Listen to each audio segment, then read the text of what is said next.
Aujourd'hui, on ne se quitte plus vraiment, on disparaît. On ne dit pas « je pars », on ne dit pas « ça ne va plus », on coupe, on bloque, on se tait. Et on appelle ça « tourner la page ». Mais le silence n'est pas une fin, c'est une fuite. Quand tu pars sans mots, tu ne pars pas léger.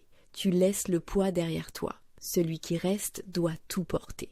Comprendre seul, deviner seul, digérer une fin qu'on ne lui a jamais expliquée. Il ferme une porte sans poignée, sans clé, sans certitude qu'elle est vraiment fermée.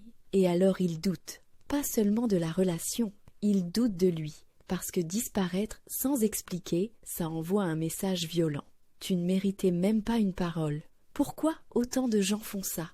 Parce que parler demande du courage, faire face à l'émotion de l'autre, assumer l'impact, accepter de faire mal sans fuir. Alors, beaucoup choisissent la solution la moins coûteuse, le silence. Ce n'est pas toujours conscient, mais ce n'est jamais neutre. Ce que ça laisse derrière, des fins incomplètes, des liens fantômes, des cœurs bloqués dans l'attente d'un dernier mot. Couper le contact n'est pas une fin. Une relation se termine quand la parole a circulé. Et quand elle ne circule pas, quelqu'un paie le prix du silence. La maturité relationnelle ne se voit pas à la façon d'aimer, mais à la façon de partir.